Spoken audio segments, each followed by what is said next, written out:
भगवान माऊली ज्ञानेश्वर महाराज विठोबा रखुमाई जय जय जय विठोबा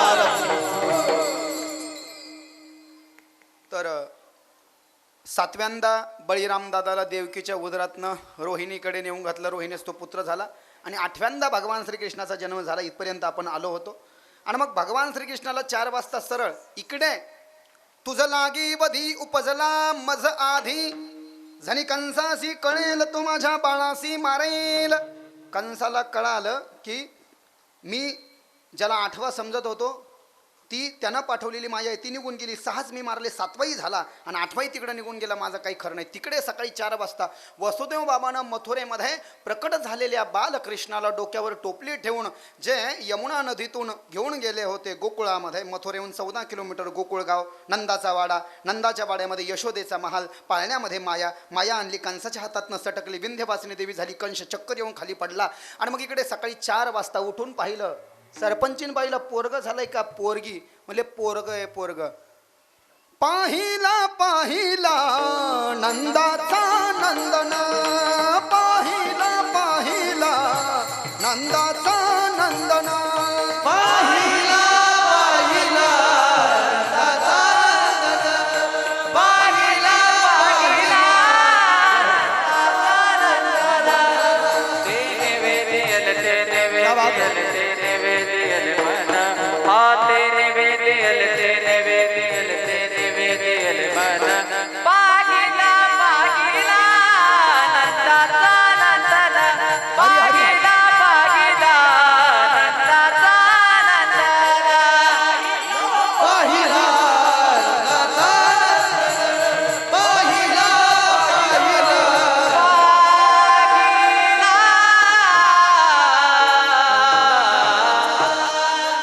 सकाळी 4 वाजता कळालं.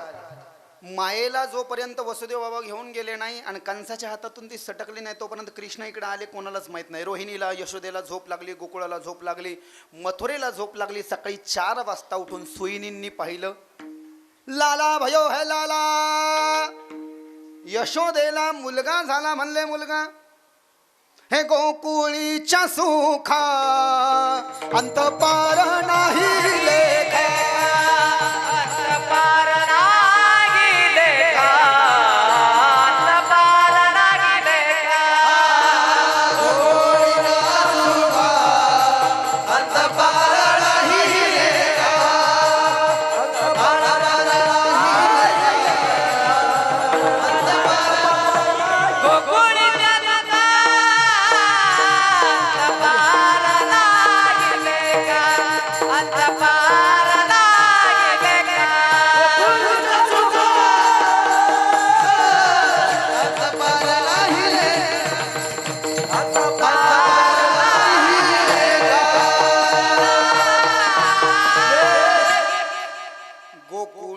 सुखा अंत पार नाही लेखा. का?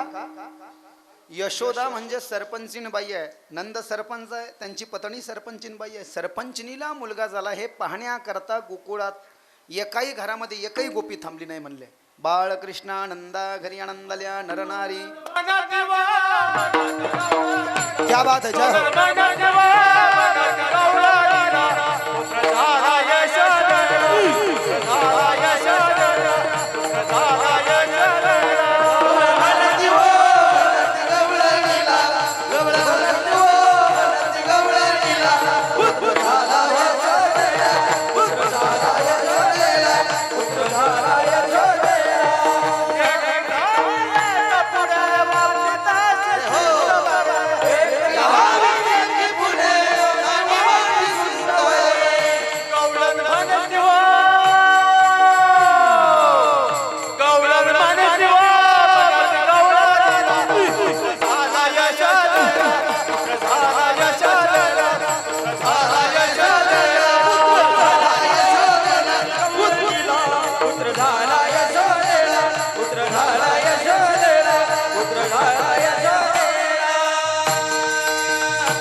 संत जनाबाई सुंदर वर्णन करतात. गवळण म्हणती गवळणीला पुत्र झाला, यशोदेला एक धावी एकी पुढे वाटी ताटी सुंट बुडे.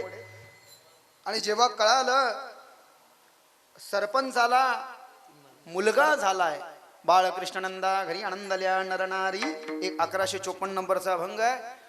यशोदेला मुलगा भाव म्हणून गोकुळातल्या सगळ्या गोपिकांनी नवस केले होते देवाजवळ. सरपंचीनबाईला पोरगा झाला तर आम्ही काय करू, आमच्या घराला आंब्याचं तोरण लावू म्हणले, आम्ही गुढ्या लावू. म्हणून तुकोबाराय म्हणतायत, गुढी हा तोरणे करती कथा गाते गाणे, तुका म्हणे छंदे म्हणे मोहिले गोविंदे. स्वतःला पोरग झालं तर एक पाठ 100 ठिकाण लावायला माणूस कमी करणार नाही. आम्हाला पोरग झालं, आमच्या पोराला पोरग झालं, पोरीला. पण हे सरपंचाच्या पत्नी म्हणजे सरपंचाला झालेला मुलगा आहे. म्हणजे का, तुका म्हणे छंदे म्हणे मोहिले गोविंद. आणि म्हणून सगळ्या गोपिकांनी नवद ज्यांनी केले होते आंब्याचे तोरण लावले, गुढ्या लावल्या, कथा करू लागल्या, कीर्तन गायन करू लागल्या. प्रत्येकानं आपल्या घरी सुंट वडे जे आहेत ना, वाटी ताटी सुंट वडे, ते आपल्याच घरच्या पैशानं विकत आणून काय करू लागले, नंद बाबाला मुलगा झाला, यशोदा बाई माई को लाला हुआ है, याच्या करता त्या गोकुळामध्ये वाटू लागले. नंद भया नंद भयो जय कन्हैया लाल की. क्या बात है. नंद भयो जय कन्हैया लाल. हरि हरि नंद भया नंद भयो जय कन्हैया. जरा टाळी, हा टाळी वाजवा सगळं. हाती घोडा पालकी जय कन्हैया लाल की. घोडा पालकी जय कन्हैया लाल. हे हाती घोडा पालकी जय कन्हैया लाल की. हाती घोडा पालकी जय नंद भया नंद भयो जय कन्हैया. जय हो जय हो. नंद भया नंद भयो जय कन्हैया लाल. हे नंद भयो नंद भयो जय कन्हैया लाल. नंद भयो नंद भयो जय कन्हैया लाल.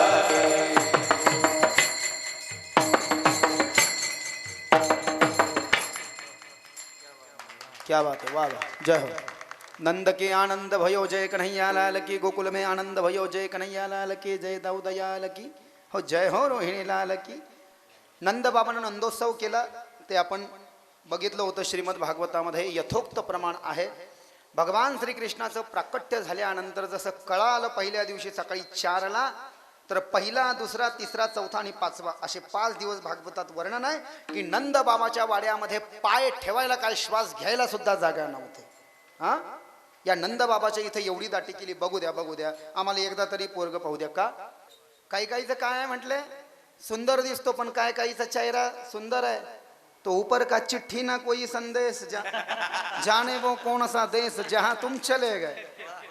म्हणजे काहीचा चेहरा चांगला आहे पण ऊपर की खेती पूरी बाल झड़ गए. किसी के बाल अच्छे हैं तो चेहरा उसके लिए अच्छा नहीं है. तर काय सौंदर्य म्हणजे नेमकं काय लक्षण केलं याच्यामध्ये बघा. वल्लभाचार्याने आपण भागवतामध्ये गायलं होतं पण त्याचा अर्थ स्पष्ट नव्हता केला.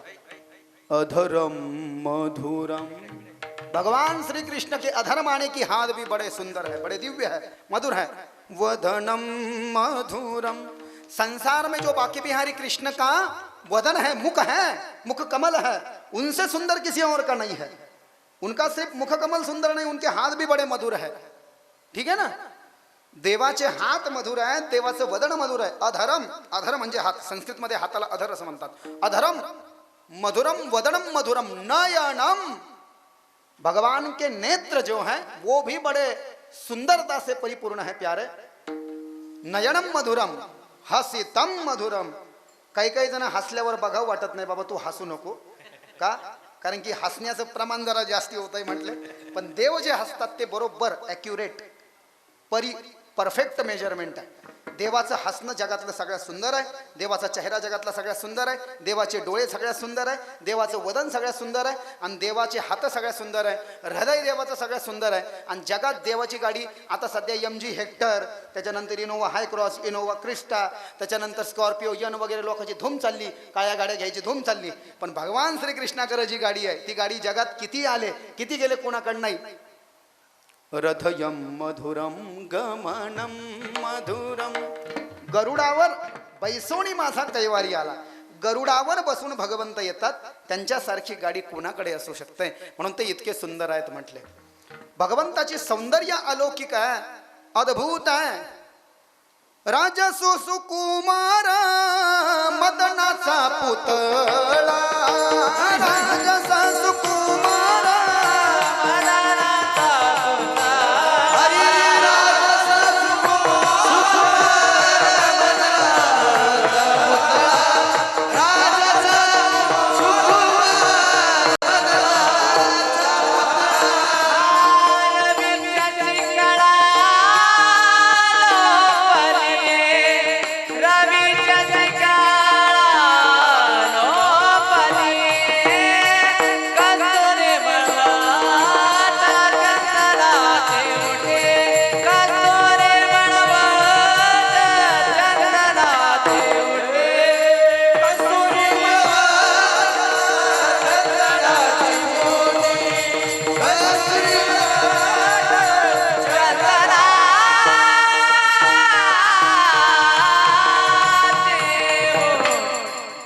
विठोबा रखुमाई विठोबा रखुमाई विठोबा रखुमा विठोबा रखुमा विठोबा रखुमा. तर सांगण्याचं तात्पर्य भगवान श्रीकृष्ण हे सुंदर आहे, त्यांच्यापेक्षा सुंदर कोणी नाही. म्हणून मुलं का पाहत नाही का, तुम्ही मुलं पाहिले नाही का, आम्ही पाहिले नाही, जन्माला किती का येतात असं सांगितलंय. मरण्याचं प्रमाण जेव्हा एक आहे तेव्हा जन्माला यायचं प्रमाण 10 आहे. बरोबर आहे ना? जेव्हा एक मरतो तेव्हा 10 जन्माला येत आहेत. मग कमी पाहिले का तुम्ही आम्ही जीवनामध्ये? पण भगवान श्रीकृष्ण विशेष आहे, अतिविशेष आहे, अद्भुत आहे, अलौकिक आहे, अनुपमेय आहे, अपरिहार्य आहे. या कारणास्तव येण केण प्रकारे ना भगवंताचं एकदा मुखकमल जेव्हा गोकुळातल्या लोकांनी पाहिलं तिथून ते वापस सरकेना. 5 दिवस होस्तर तिथेच राहिले. नंतर म्हणले आले तर या आता चुलबंद अवतान घ्या. म्हणले नका जाऊ घरी, आता निघन असतं काय करता, कारण माझ्याकडे खूप आहे म्हटले, येणारच नव्हता. आला थांबा म्हटलं इथे, तिथेच थांबले. आपण ऐकलंय 5व्या दिवशी नाळ गळून पडली भगवंताची, गायींना प्रदक्षिणा मारली, गोचरणाची धुळी कपाळाला लावली गंध म्हणून, आणि 2 लाख गायींचं दान केलं. भगवान याला नंदोत्सव असं म्हटलं. आत्ता जे गायलं ना घोरपडे महाराजांनी, नंद के आनंद भयो जय कन्हैया लाल की, हाती दिनो घोडे दिनो और बुडन को पालकी, हे जे ऐकलंय ना आपण, तर हे याला नंदोत्सव म्हटलेले. 5व्या दिवशी 2 लाख गायींचं दान केलं, 7 पर्वत बनवले, गुळ आणि तीळ एकत्रित करून पात्रामध्ये ठेवले, झाकले, सुवर्णाची दक्षिणा दिली, आणि मग तो आनंदोत्सव तिथे साजरा करण्यात आलेला आहे. आता गायीचं दान जे दिलंय, जन्मामध्ये जर का पैसे खूप असेल तर एखाद्या साधूला जो उपासना करतोय त्याला शरबत गिरबत देण्यापेक्षा, ज्यूस देण्यापेक्षा घरी जाऊन चहा घ्या ना, आमच्याकडे कोणी येतं चहा घेऊनच जातं, असा आग्रह करण्यापेक्षा माझा तर आग्रह असा आहे, तुम्हाला चहा पाणी देण्यापेक्षा तुम्ही एक काम करा, चहा देऊ नका, पाणी देऊ नका, ज्याला जे लागतं त्याला द्या. एखाद्याला ब्रँड कपडा घालायचा, महाराज तुम्हाला काय लागतं तसं म्हणून एखाद्या वेळेस तसा वेगळा अर्थ त्याचा घेऊ नका. महाराजाला तुम्ही कॅशच देत जा, म्हणजे त्याला जे लागतं ते घेऊन येतो. खरं आहे का? कोणी असो, मी असो का हे आमचे सगळे बंधू असो, मी प्रत्येकाला सांगतो स्पष्ट, वाईट नका वाटू दे बाबा. चहाचा आग्रह काय आहे? आता तुम्ही म्हणाल पुन्हा मला तिकडे घुसायचं नव्हतं. आपण सध्या जे खातोय ते ओमेगा 6 आहे, आपल्याला खायचं आहे ओमेगा 3. आधीच आपण तेलकट खूप खातो, त्याने cholesterol, thyroid, hypertension, high BP, high blood pressure, अस्थमाचा मायनर अटॅक, त्याच्यानंतर हायपरटेन्शनचा अटॅक, त्याच्यानंतर हे सगळं आपल्याला होत आहे. गुडघे वगैरे ते सगळे जे आपल्याला आर्थरायटिस आहे, डायबेटीज आहे, ओबेसिटी आहे, म्हणजे जे आपल्या ढेरीचा घेर वाढलेला आहे, गुडघे, मिरच्या खाल्ल्यानं गुडघे आऊट होतात, उभा राहून पाऊन पिल्यानं गुडघे आऊट होतात. मी व्यायाम करतो बरं का, म्हणून माझं म्हणजे मला सांगायचं आहे काय, म्हणजे आधीच आपल्याला जे खायचं आहे ते आपण खात नाही, आणि पुन्हा मग जर का हे नाही ना घ्या चहा, कोणते मी महाराज येतात ना आमच्याकडे चहा घेऊन जातात, मला कोणी काही येईना, पण मी आल्यानंतर मला चहा देऊ नका, मला तुम्ही 10 रुपये दिले तरी चालेल. पण हे वाक्य माझं नाही, हे रामदेव बाबाचं वाक्य आहे बरं का कुलकर्णी मावशी, रामदेव बाबाचं वाक्य आहे. बाहेर आपण भजे खातो, भज्यावर धूळ उडलेली असते रस्त्याची, सगळ्यांचं नाही सांगत आहे मी, खरं आहे का खोटं आहे? माशा घंघन झालेल्या असतात, किती व्हिडिओ व्हायरल झाले, मदत पहा ना तुम्ही. अहो एकानं त्या डबल रोट्या बनवल्या, त्या डबल रोट्याला तो मस्त असा थुका लावू लागला, गुडघ्याला लावू लागला, इकडे तिकडे लावू लागला डबल. एकानं मागं छत्रपती संभाजीनगरला, तिकडे मी नाव नाही सांगत एरियाचं, शेप जे आहे ना शेपला असा थुका लावू लागला आणि तिथं ठेवू लागला. एक जण म्हणला कोण ये बहुत चमकता है, बोले तो रेट ज्यादा. काय भानगडे बाबा ताई. एक जण मेथीची भाजी बेंदडीत धुवायला लागला. अहो हे व्हिडिओ व्हायरल झाले. आपल्या छत्रपती संभाजीनगरमध्ये बोगस खव्याच्या फॅक्टऱ्या पकडल्या गेल्या. तांदूळचा व्हिडिओ मागे डुप्लिकेट आला कृष्ण महाराज, ते तांदूळ नाही का, त्या तांदूळाला बनवताना ओरिजिनल तांदूळ मध्ये टाकताना ज्या रस्त्यावर पन्न्या उडतात ना दिलीप माऊली, तर त्या पन्न्या घेऊन त्या पन्न्याला काय केल्या, की मोठी एक चक्की होती, त्या चक्कीमध्ये त्या पन्न्या पांढऱ्या अशा टाकल्या, आणि त्या गिरणीमध्ये जे छिद्र्याची चाळणी आहे, गिरणीमध्ये टाकल्यानंतर चाळणीमध्ये जेव्हा ती पन्नी अटकते तर त्या पन्नीचा जसा आकार होतो तो तांदळाच्या दाण्यासारखा होतो, ते ओरिजिनल तांदळामध्ये मिळवलं. साखरेचाही तसंच, एवढी भेसळ चालू आहे. मग आपण जर का नाही सावध राहिलो, 30 वर्ष जर का वाढून आपल्याला जीवन लागत असेल, 125 वर्ष भागवतात आपल्याला दिलेले आहे, त्यातली त्या 100, पण 100 मधून जर का आपण 70-80 जगत नसू तर समजावं हे आपलं भक्षण नाही म्हणणार नाही, पण खाण्याचा जो आपला समतोल ढासळलेला, हायब्रिड सीड जे आपल्याला भेटत नाही, कार्बोहायड्रेट्स ते आपल्याला 40% पाहिजे, भेटत नाही आपल्याला ते, बरोबर आहे. विटॅमिन्स आपल्याला 30% पाहिजे, आपल्याला ते भेटत नाही. आपल्याला जे भेटत नाही ते मग काही ना तरी कमी पडतं. अरे वाढलेलं चालतं पण कमी नाही व्हायला पाहिजे. पांढरे पेशी कमी पडले चक्कर येऊन पडतं माणूस, शुगर कमी झाली चक्कर येऊन पडतं, बिस्किटचा पुढा खिशात ठेवावा लागतो, चॉकलेट तर ठेवावं लागतं. वाढलं तर कमी करता येत, पण कमी केलं, कमी जर का झालं तर अवघड आहे, कुठं चक्कर येऊन पडतं म्हणले माणूस. म्हणून सांगण्याचं तात्पर्य, गोकुळासारखं वातावरण आपल्या घरामध्ये असावं, एक गाय असून त्या गाईचं शुद्ध दूध आपण काढलं पाहिजे, त्याच्यावरतीच आधारलेला असलेला हा अभंग आहे. सगळेजण जेव्हा तिथे गेले ना तर या गोप आणि गोपिकांचे पोरं सुद्धा तिथे पळत गेले. त्याचं कारण काय होतं माहितीये का? आता तुकाराम महाराज सुद्धा म्हणतात, जे जे झाले अवतार तुका त्यांचे बरोबर, तुका त्यांचे बरोबर, तुका त्यांचे बरोबर. हरी जे जे झाले अवतार, तुका त्यांचे बरोबर, तुका त्यांचे बरोबर, तुका त्यांचे बरोबर.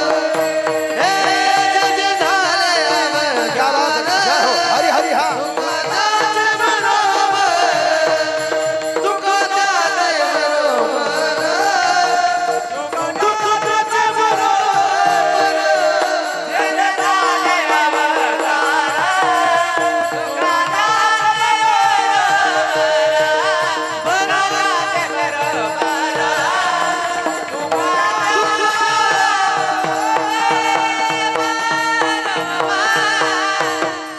तुकोबाराय सांगतात, जे जे झाले अवतार तुका त्यांचे बरोबर. भगवान श्रीकृष्ण जेव्हा नंदाचे पुत्र बनून आले तेव्हा मीही त्या गोकुळामध्ये एक जणाचा पुत्र गोप बनून आलो होतो. म्हणले आम्ही हरीचे सवंगडे, जुने ठाईचे वेडे बागडे. जे जे झाले अवतार तुका त्यांचे बरोबर. भगवान श्रीकृष्णाचा जेव्हा जन्म झाला, 5 दिवसाचं त्यांचं वय आहे, तेव्हा मी थोडा मोठा होतो त्यांच्यापेक्षा. माझे आई वडील गेले म्हणून मीही पोटात त्यांच्या हाताचं बोट धरून तिथं गेलो. पाहिलं फारच गर्दी आहे. म्हणले काय नंद बाबा चुलबंद आवताना देतात, ज्याला जेवढं दूध लागतं दूध देणार आहे, लोणी देणार आहे, तूप देणार आहे. आणि मग या अभंगाचा सार आहे, घरी ताकाचे सरोवर, येथे नवनीताचे पूर. पोरं जे जातात ना, पोराला जास्त इंटरेस्ट नसतो. लक्षात घ्या, पोरांना फक्त काही लस्सी भेटती का, कुठं पेढा भेटतो का, याच्याकडे आपल्या बालगोपाळांचं लक्ष असतं. म्हणून तुकाराम महाराज म्हणाले आम्ही गेलो. भगवान श्रीकृष्णाच्या जन्माच्या आधी तुकोबाराय म्हणतात, गोकुळामध्ये आम्ही जेवढेही गोप राहत होतो ना, आमच्या प्रत्येकाकडे एक एक गाय होती. त्या गाईचं दूध निघायचं आणि त्या गाईच्या दुधावर आमच्या घरची भाकरी चालायची, भाजी चालायची. त्या गाईचं दूध काढून आमचे आई वडील मथुरेच्या बाजारात विकायला न्यायचे. मग घरामध्ये काय किराणा यायचं, मग आम्हाला खायला भेटायचं. ते दूध जर का आम्ही मागितलं तर आई म्हणायचं, तुला काही कळतं का, दूध तुला दिलं तर विकायचं काय, घरात काय आणायचं. मग आम्हाला ताक प्यावं लागायचं. घरी ताकाचे सरोवर, येथे नवनीताचे पूर.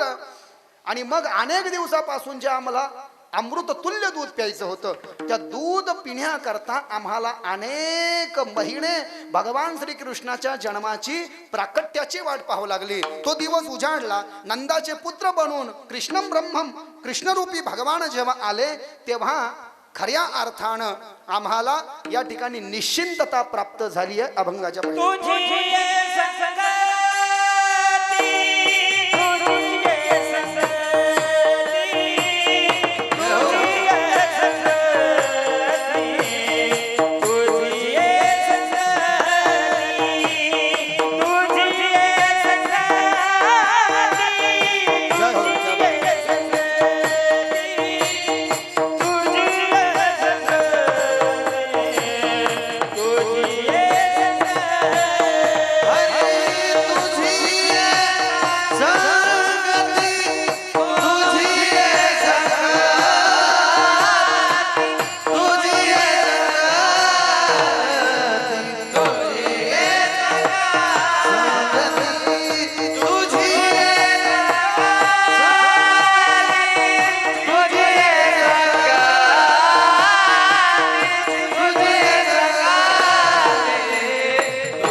तुकोबारायांनी त्यांच्या या अभंगाचं जे सार आहे व्यक्त भावाचं दर्शन अभंगाच्या पहिल्या चरणामध्ये करवलंय. तुझी ये संगती म्हणजे कोणाच्या?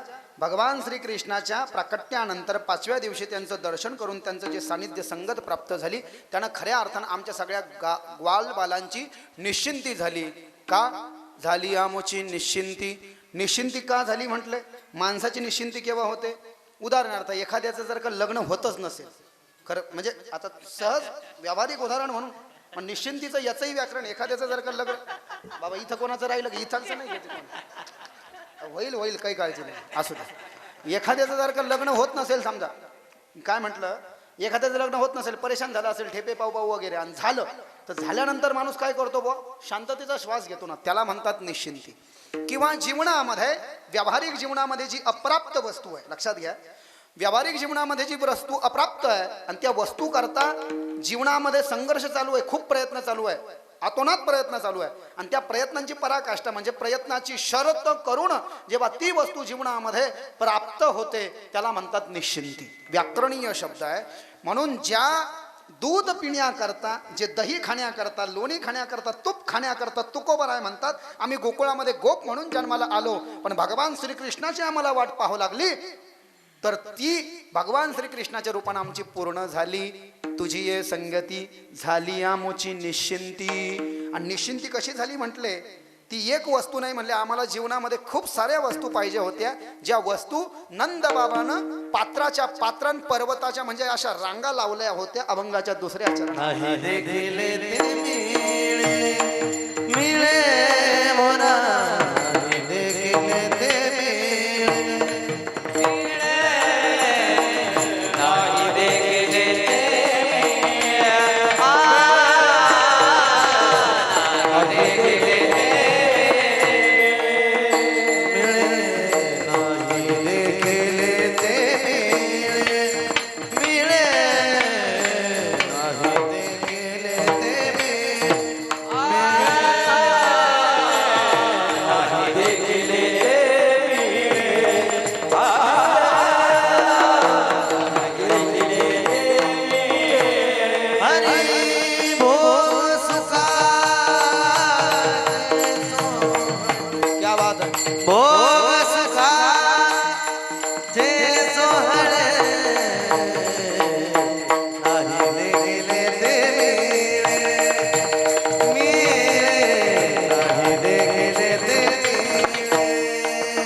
नाही देखिले ते मिळे भोग सुखाचे सोहळे. आता नेमकं काय? खाण्याच्या वस्तूच्या संबंधाने हा अभंग आहे. भोग सुखाचे सोहळे. नंदबाबांनी प्रत्येक गोपाळांना वस्त्रही वाटले असा उल्लेख आहे. आणि मग कोणत्या खाण्याच्या वस्तू गोपाळांना भेटल्या नाही तर रामायणामध्ये त्याचं वर्णन आहे.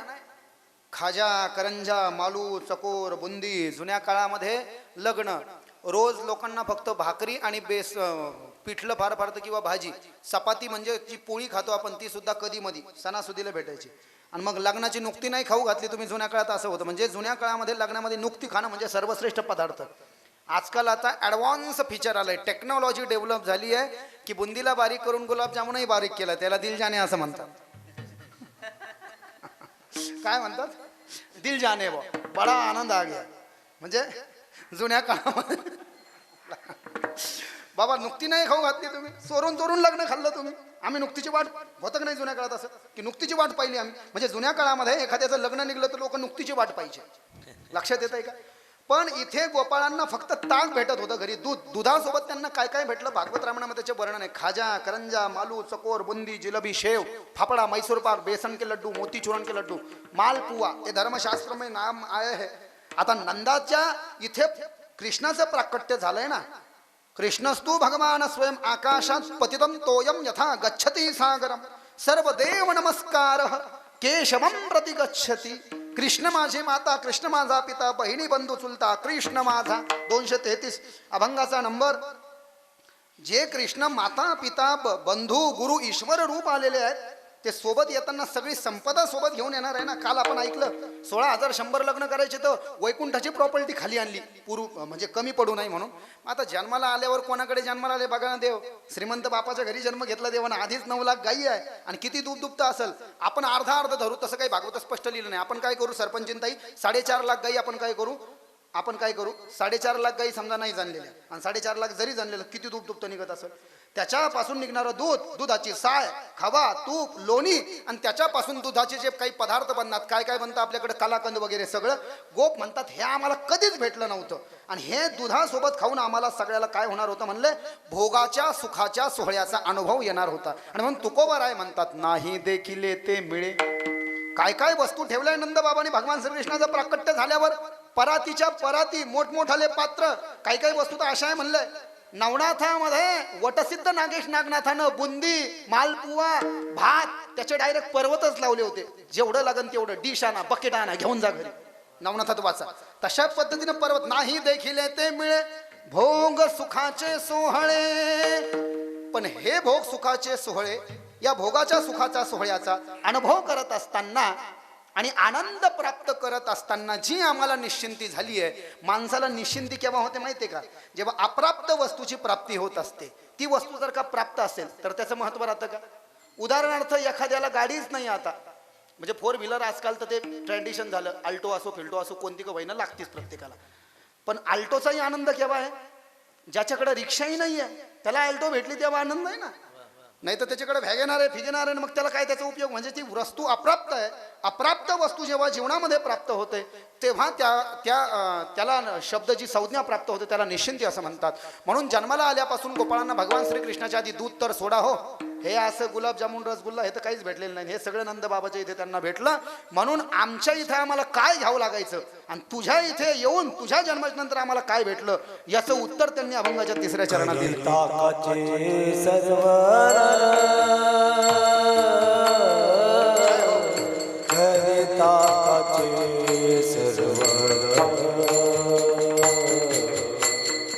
जय हो.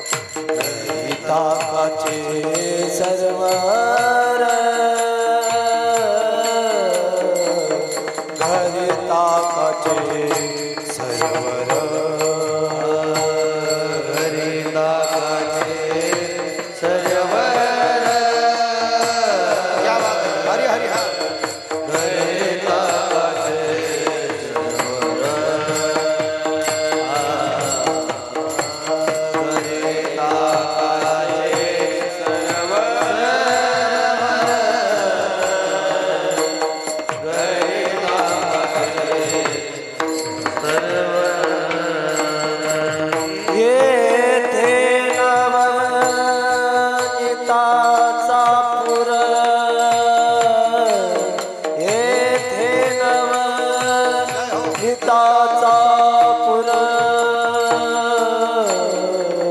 नाही देखिले ते मिले.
भंगाच्या तिसऱ्या चरणामध्ये सांगतायत, पहिल्या चरणामध्ये तुझ्या जन्माच्या नंतर तुझं दर्शन करून जी निश्चिंती आम्हाला प्राप्त झाली त्याचं खरं कारण म्हणजे त्याचं उत्तर भंगाच्या तिसऱ्या चरणात आहे.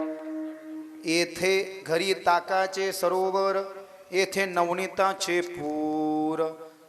ताक आध्यात्मिक परिभाषेमध्ये ताकाला प्रपंच म्हटलेलं आहे आणि दुधाला परमार्थ असं म्हटलेलं आहे. आणि म्हणून तुकाराम महाराज म्हणतात, संसाराच्या तापे तापलो मी देवा, करता या सेवा कुटुंबाची, म्हणून तुझे आठविले पायी ओ माझे माय पांडुरंगे. 66 भंगाचा नंबर. म्हणून घरामध्ये एक तर संसाराच्या तापानं तापलं. बरं, संसाराच्या तापानं माणूस जर का तापला असेल तर त्याला काही निश्चिंती पाहिजे असेल तर त्याला जर का काही मनासारखं चांगलं उंगलं खायला भेटलं तर तेही नाही म्हटले. म्हणून आमच्या घरामध्ये काय आहे? प्रपंच आहे. आणि तू साक्षात काय आहे? आनंदाचा पूर आहे. हा रस आनंदाचा, करा घोष हरिनामाचा, सवितो हा रस वाटेतो अनेका, घ्या रे हो नका रान भरे, विटे बरी ज्याची पाऊले समान, तोच एक दान शोर जातं. 200 का मंगाचा नंबर. भगवंत आला म्हणजे यत्र तत्र सर्वत्र रस विद्यमान आहे. रसो वै सह. श्रीमद भागवतात लिहिलं भगवंताचं स्वरूप कसं आहे म्हटलंय? रसो वै सह. भगवंताच्या द्वारे भक्ताला किंवा त्याचा जो उपासक आहे त्याला रसाची प्राप्ती होते म्हटले.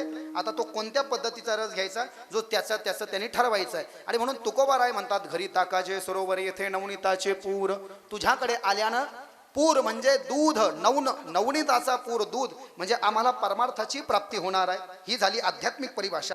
आणि लौकिक दृष्टीनं आमचं जे मुख आहे, आमची जी रसना जिव्हा जी फक्त ताकाची चव घेऊ बेचव झालेली आहे, त्याला आज तुझ्याद्वारे गावरान गाईच्या दुधाचा आस्वाद, लोणी तुपाचा आस्वाद भेटणार आहे. घरी ताकाचे सरोवर, येथे नवनीताचे पूर, नाही देखील येते मिळे भोग सुखाचे सोहळे, तुझी हे संगती झाली आता आमची निश्चिंती. आता भेटलं म्हणले, भेटलं ना, गर्दी करू नका, आम्हाला राहू देता का नाही? नंद बाबा म्हणले, चला धरा घरचा रस्ता धरा. म्हटले आता घरचा रस्ता धरा. अरे बसू देता का नाही? पाय ठेवायला जागा नाही, श्वास घ्यायला भेटलं ना, आता जा घरी घेऊन जा म्हणले. पण घरी जा तर तुकाराम महाराज म्हणले, बाकीचे गेले पण आम्ही काही जाईना बो. चटक लागली नाही एकदा माणसाला, जर का एकदा अप्राप्त वस्तूची चटक लागली माणसाची हौस वाढते. लिहिलंय गरुड पुराण, 100 भेटले की माणसाला वाटतं कोणी असो, मीही त्याच्यातून सुटलो नाही, म्हणजे कोणी माणसंच आहे ना आपण. 100 भेटले की आपल्याला वाटतं 1000 भेटले पाहिजे. 1000 भेटले की प्रत्येकाला वाटतं 10,000 भेटावे. 10,000 भेटल्यावरही मग त्याची जी तृप्ती आहे ना, म्हटलंय तृष्णा न जीर्णा वयमेव जीर्णा. माणूस जेव्हा भौतिक वस्तूचा काय करतो, प्राप्तीची वाट पाहतो ना, तेव्हा तरुण असतो. काय करतो माणूस? तरुण असतो. पण तरुण माणूस जेव्हा एखाद्या भौतिक वस्तूच्या प्राप्तीची वाट पाहतो तेव्हा तरुण असतो. पण त्या वस्तूला प्राप्त करता करता तो म्हातारा होतो, म्हातारा होऊन संपूर्ण जातो, पण ती प्राप्त वस्तू संपत नाही म्हटलंय. तृष्णा गात्राणी शिथिला यंते तृष्णे का तरुणायते. संसाराची भूक आणि तहान असणारे लोक एक दिवस ती संसार रूपी भूक खाऊन आणि संसार रूपी पाणी पिऊन मरून जातात. पण संसार रूपी भूक आणि तहान कायम शिल्लक राहते जोवर चंद्र आणि सूर्य आहे, असं सुभाषितकारांचं म्हणणं आहे. म्हणून तृष्णा गात्राणी शिथिला यंते तृष्णे का तरुणा येते. आम्ही काही तिथून सरकनच म्हणले बुवा, मग जाय रे म्हणले जा. तर लहान भगवान श्रीकृष्ण ब्रह्मा असल्यामुळे त्यांनी मला इशारा केला, मी इथं जन्माला आलोय, मी लहान आहे, पण तुला मी बोलू शकतो, जा म्हटलं तुकाराम महाराज घरी. तर तुकाराम महाराज म्हणले, तुम्ही आम्हाला कितीही हाकलून दिलं तरी आम्ही घरचा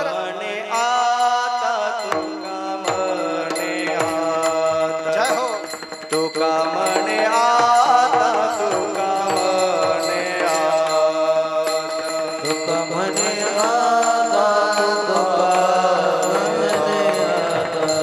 तुका म्हणे आता, आम्ही नाव जोडवणीता,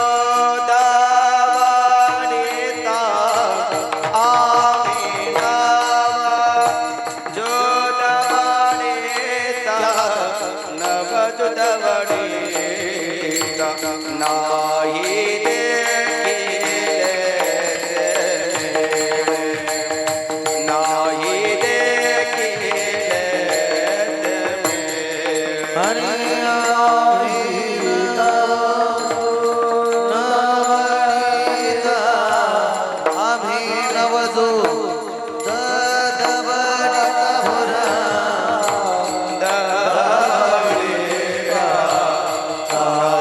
नाही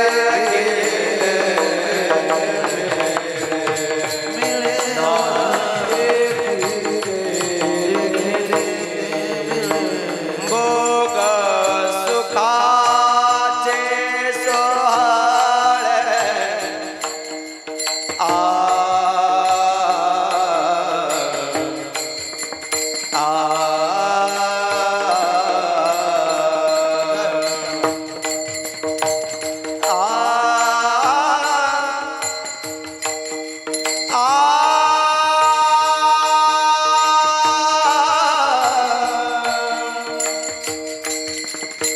शुभ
सर्व पुरुष बांधवांनी हात या स्थितीमध्ये घ्यायचे.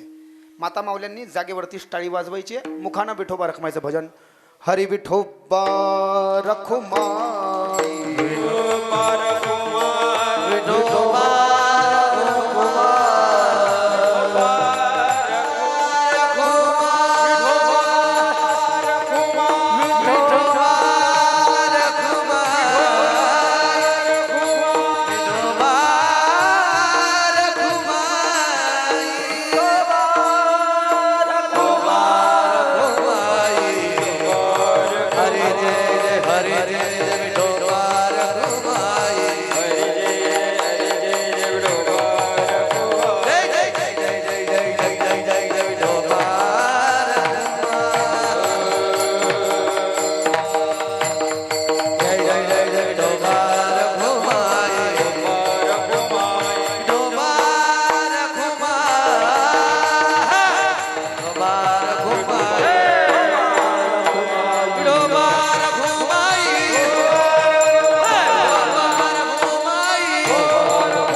कुंडली कबरद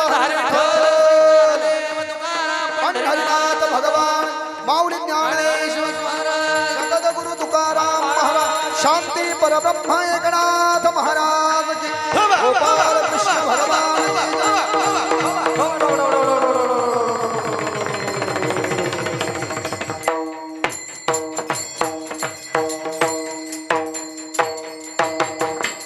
तुका म्हणे आता आम्ही नवजो दवडिता. हातामध्ये काठे घेऊन निघ म्हणणे याला दवडणे मराठी शब्दकोशामध्ये याचा अर्थ आहे. आम्ही आता जाणार नाही तुकाराम महाराज म्हणाले. आणि आता प्रसंग सर्वांना कल्याचा माहिती आहे. 10 मिनिटं राहिलेले धावत्या वेळामध्ये 10:20 कीर्तन चालू झालं होतं आहे की नाही. असो हां हो. तर काल्याचा प्रसंग आपण भागवतामध्ये ते खूप ऐकलंय. पण बाकीच्याला वाटेल की कोण बाबा वृंदावनून धरून आणला आणि याला काही तारतम्य आहे का नाही. एखादी खोडी सांगावी लागते काल्याच्या कीर्तनामध्ये. आणि विशेष रूपानं आम्ही भागवताचे प्रवक्ते असल्यामुळे काल्याचे कीर्तन आमचे जास्ती ठेवतात महाराष्ट्रामध्ये. हे जे काल्याचं कीर्तन आहे काल्याच्या कीर्तनामध्ये भगवान श्रीकृष्णाने 9 महिन्यापासून रांगणे आणि 1.5 वर्षापासून डेरे फोडणे शिंकेला वियले दोरी होतो तिघाचे मी वरी 3689 अभंगाचा नंबर. आणि मग माखनचोर मंडळ बनवलं. याल तरी यारे लागे अवगे माझे मागे मागे आजी देतो पोट भरी पुरे म्हणाल तो बरी 3688 अभंगाचा नंबर तुकाराम महाराजांच्या गाथेमध्ये काल्याच्या प्रकरणामध्ये. भगवान श्रीकृष्ण दही दुधाच्या चोऱ्या करू लागले. दही दुधाची चोरी करताना घरामध्ये प्रवेश करण्याकरता जो खाली दरवाजातून जर का प्रवेश केला तर वाड्यात चौक असायचा. आणि चौकात उतऱ्या करण्या किंवा घरात उतरण्याकरता धारं असायचं. त्या धाऱ्यातून उतरायचे. डोळे बंद करायला लावायचे. डोळे बंद केले की सगळे आतमध्ये आणि डोळे बंद केले की सगळे बाहेर. मग आता वरती गोकुळामध्ये गोपिकांच्या घरामध्ये शिंक्यांना हे जे माठा असायचे या माठ्यामध्ये दही दूध वगैरे अडकवलेलं असायचं. त्याला काय म्हणायचे दह्यानी आणि दुधानी. पाहती गवळणी तवती पालती दुधाणी म्हणती नंदाची या पोरे आजी चोरी केली खरे 3692 अभंगाचा नंबर. आणि मग त्यांना ते असं जे आपण गोपाळ काल्याची वेळेस नाही का 10 जण खाली वर उभा वरती 8 त्याच्यावरती 6 थर गोपाळांचा. तशाच पद्धतीने भगवान श्रीकृष्ण सगळ्यांना खाली 10 वरती 8 वरती 6 मग वरती परीक्षा पाहायचे. कदरून जायचे गोपाळ तरी भगवान श्रीकृष्ण जात नव्हते वरती. त्यांच्या चढत नव्हते लवकर डेर फोडत नव्हते. गडी गेले रडी कान्हो नेदीस तू चढी आम्ही न खेळो न खेळो आला भाव तुझा कळो 3695 अभंगाचा नंबर गाथ्यामध्ये. आणि मग अशा दहीदुधाच्या चोऱ्या जेव्हा करू लागले भगवान श्रीकृष्ण यशोदेला हे कळालं की भगवान श्रीकृष्ण या खोड्या करतात. उठी गोपाळजी जाई धेनुकडे पाहती सवंगडी वाट तुझी रे. सगळेजण आले. यानं माझ्या सोन्याचा पदर वाढला. यानं डेरं फोडलं. हा आला आमच्या रांगोळीमध्ये यानं सुसू केली. आमचा दिवा एका जणाची थवीन चूस नेऊन ठेवला. दाढीची वेणीची गाड बांधली. हे अशा कुटाण करायला लागला. एक गोपिका म्हणली या कृष्णानं जर का खोडी नाही केली तर मी गोकुळात राहणार नाही. 1 महिना यानं खोडी करू नये. मी कदरले नाही तर मी सोडून जाईन म्हणले गोकुळ. आता सगळीकडे यशोदेनं कान धरला भगवान श्रीकृष्णाचा. आणि मग भगवान श्रीकृष्णाला वाटलं ही गोपिका जाऊ नये. हा शेवटचा खोडीचा प्रसंग आहे आणि आपण मग ज्ञानेश्वर माऊलीकडे जातोय. ती गोपिका म्हणली तू खोडी जर का नाही केली 1 महिना तर मी इथं राहणार नाही. म्हणजे तिनं पण लावला, तू खोड्या करतोयस, तू खोडी करू नको, तू जर का खोडी नाही केली तर मी मग गोकुळ सोडून जाईल म्हणले. आणि सगळ्याच्या घरामध्ये जवळपास भगवान श्रीकृष्णाने काय केलं होतं, ते काही कुलूप नव्हतं उघडावं लागत हो देवाला. सो गया ये जहा सो गया आसमान, कोणी इकडे कण कोणी तिकडे कॅन पान भीतीच्या आडुशे ताई डोळे बंद केले की अंधार डोळे. अहो अनिमा महिमा गरिमा वशित्व सकाम्य प्राप्ती प्रकाश या सगळ्या सिद्धी आहेत देवाकडे. संकल्प सिद्धी जो बोला वो हाजीर आहे. त्रिका अलग मागचं पुढचं सगळं दिसतंय ना देवाला. मग 1 महिना खोडीच नाही, 1 मास खोडी देवे नाही केली. प्रचिती आली यशोदेसी, यशोदे भवत्या मी आल्या गवळणी सांगावे कृष्णापरी. हा या खूप खोड्या करतो म्हणले, आम्ही गोकुळी राहावे का जावे. 1 मास खोडी देवी नाही केली. प्रचिती आली यशोदेसी, मग खोडीच नाही केली देवानं. ती गवळीने म्हणली होती की मी थांबणारच नाही, यानं जर का खोडी नाही केली तर मी गोकुळ सोडून जाईल. आणि मग कृष्णावर प्रेमही करत होत्या गोपिका. मग भगवान श्रीकृष्णाने 1 महिना खोडी केली नाही तर त्या गवळणीला बाकीच्या गवळणी म्हणल्या का ग, का तुझ्या एकटीचं खाल्लं होतं का. सगळ्याच्या घरामध्ये त्यांनी काय केलं होतं, दही दूध लोणी काय केलं होतं, डेरे फोडले होते.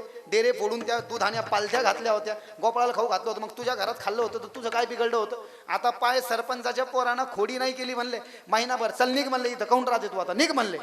तिला दिलं बोक काढून. ती म्हणले आता मला वाटलं की हो खोडी करीनच, पण यांनी केली नाही म्हणले. आता मला काय होतं, मला जायचं नव्हतं पण तुला आम्ही राहू देणार नाही म्हणले. तू आळ घेतला आणि त्या बाळगोपाळावर जा. बैलगाडीमध्ये सामान भरलं त्या गोपिकानं. तिचा नवरा तिच्या सोबत आहे. नवरा थोडासा एका पायानं लांगडा चालायचा, हे असं असं चालत होता तो. रस्त्यानं गेले गोकुळून पुढे गेले, उन्हाळ्याचे दिवस होते, तहान लागली बा. ते म्हणले ऐकता का, मला पाणी द्या म्हणले आणून. त्यानं घेतली घागर. ते म्हणलं तू इथंच बैस, माझी वाट पाय, मी पाणी आणतो. ते गेलं पाणी आणायला.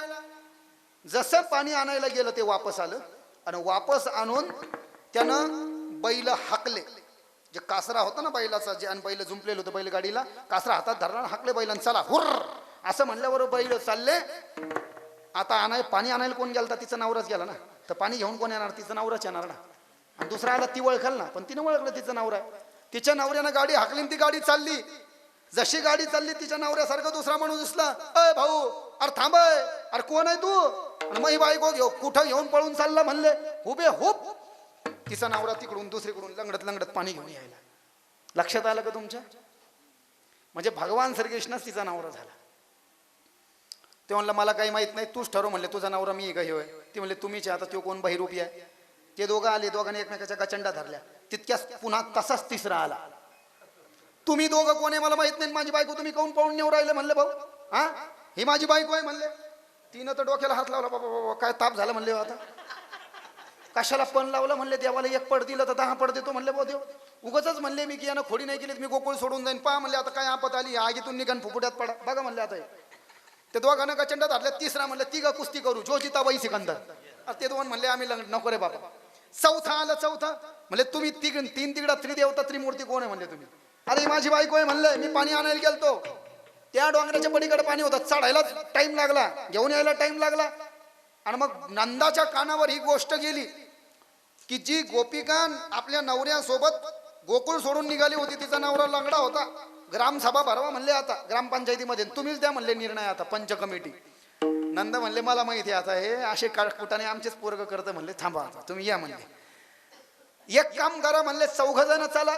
सगळ्या गावाला घेतलं, गोकुळाच्या बाहेर आणलं. एक असा मोठा लंबा लट डोंगर होता. म्हणजे 4 जण या डोंगरावरून वरती चढा. आणि म्हणले काय करू, ज्याला बायको पाहिजे असं म्हणले त्यानं बायकोसाठी त्या डोंगरावरून वरती खाली उडी मारावी. 3 जण म्हणले आम्ही मारतो आम्ही. ती 1 जण म्हणलं मला काही घेण देण नाही, माझ्याकडे 2-4 एकर आहे, हिला सोडून देईन आणि दुसरी करीन म्हणले. मी म्हणले जाय, तुझीच बायको ही बायको तुझी घेऊन जाय म्हणले. म्हणजे याचा अर्थ भगवान श्रीकृष्णानं त्या गोपिकेला जाऊ दिलं नाही. अशा खोड्या भगवंत करू लागला. आणि म्हणून सांगितलं बाळ सगुण गुणाचे ताण. याचं आता बाळ सगुण गुणाचे ताणे गे, बाळ सगुण गुणाचे ताणे, बाळ सगुण गुणाचे ताणे गे, बाळ सगुण गुणाचे ताणे. बाळ दिसतंय गोजिरवाणे गे, बाळ दिसतंय गोजिरवाणे, दिसतंय गोजिरवाणे गे, बाळ दिसतंय गोजिरवाणे.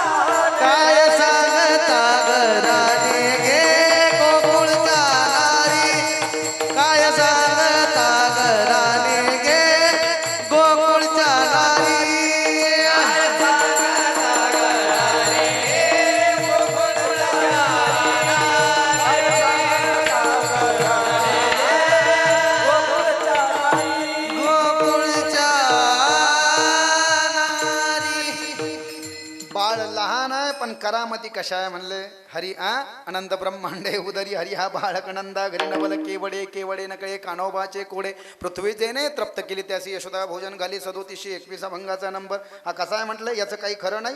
यानं माझं कान वाढला बस झालं.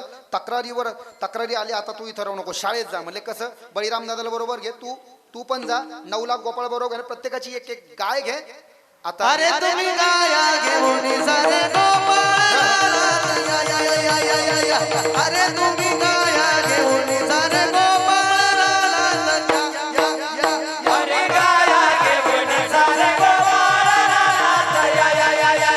तुम्ही गाया घेऊन सारे गोपाळ सारे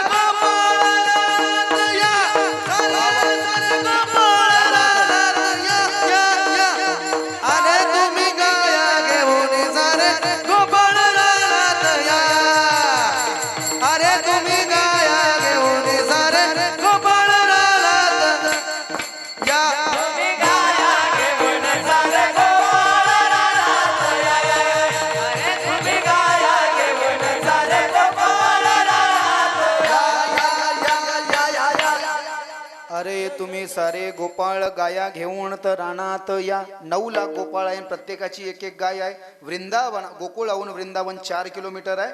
तिथून गोपाल कृष्ण बळीराम दादा श्रीदाम्या पेंध्या मधुमंगल 9 लाख गोपाळाचे तर नावं नाही मेनचे 17-18 जणांचे नाव आहे. श्रीदाम्या पेंध्या मधुमंगल प्रत्येकाची एक एक गाय आणि भगवान श्रीकृष्ण बळीराम 9 लाख गायी घेऊन सकाळचा क्रम आहे गोकुळात जेवायचं दुपारच्या शिदोने आता हेची जेऊ समय घेऊ शिदोरी हरिनामाचा खिचडी काला प्रेमे मोहिला साधने चवी चवी घेऊ घास ब्रह्मरसावडी तुका म्हणे गोड लागे तो मागे रसना 3755 ज्यांना कंटाळा म्हणले आळशी माणूस देवाला प्राप्त करू शकत नाही. माझे गडी कोण कोण निवडा भिन्न यातून आपापनामध्ये एक खेळ एकासी घाबरियांच्या मोडा काढानं धाडा भ्याडा वळतिया तुका म्हणे देवापाशी विटाळशी नसावी 3736 अभंगाचा नंबर.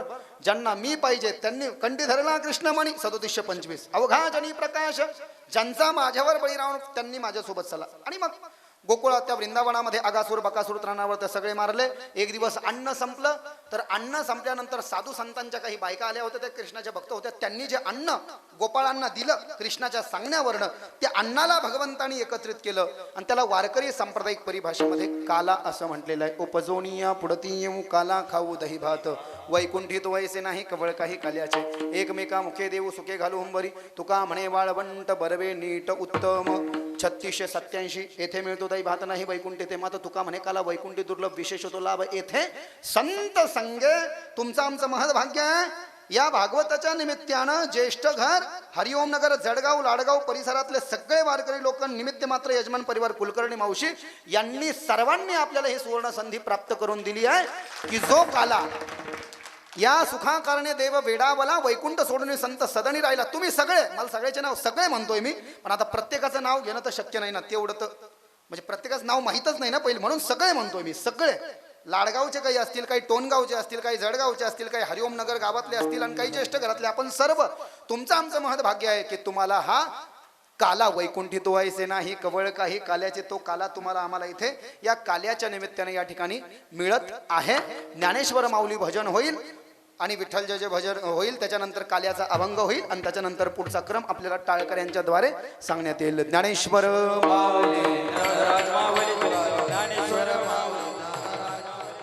हो जहाँ डाल डाल पर राधा माधव करते नित्य बसेरा है मेरे प्यारे गोविंद ठाकुर कृष्ण वो वृंदावन है मेरा वो वृंदावन है मेरा वो वृंदावन है मेरा वो वृंदावन है मेरा जहाँ डाल डाल पर राधा माधव करते हैं बसेरा वो वृंदावन है मेरा वो वृंदावन है मेरा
सबसे पहले